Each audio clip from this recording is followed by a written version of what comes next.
Una giornata di attesa dell'ufficializzazione di una decisione nell'aria da giorni, quella di una chiusura generalizzata di scuole e università in tutta Italia fino al 15 marzo.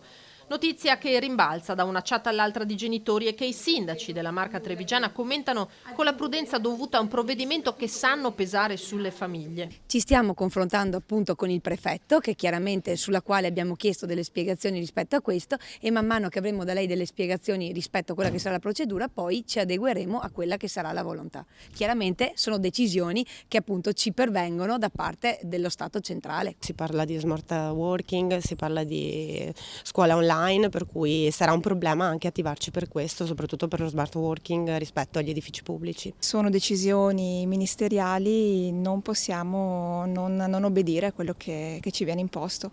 Dovrebbe anche arrivare, e questo secondo me è un fatto molto grave, una circolare dove lo Stato comunica che qualsiasi ordinanza dei sindaci in merito ai decreti ministeriali è inefficace, quindi ha effetto nullo. Questo vuol dire veramente prendere in giro i sindaci, prendere in giro il territorio, in quanto siamo noi le prime sentinelle sulle vere emergenze che il nostro territorio deve vivere. Molti comuni stanno deliberando sconti sulle rette degli asili, ultimo in ordine di tempo Gaiarine, ma l'emergenza coronavirus sta creando anche altri contraccolpi, come accade all'Istituto Filippin di Pieve del Grappa, in cui sono saltati i corsi programmati da qui a settembre con 300 studenti americani. Hanno ricevuto l'ordine dalla loro organizzazione sanitaria americana di rientrare, pertanto c'è un grosso danno anche nel nostro piccolo rispetto a questo, perché parliamo di 300 ragazzi che frequentavano non solo l'Istituto Filippin, ma comunque frequentavano il paese, e a Pieve del Grappa chiaramente 300 persone in meno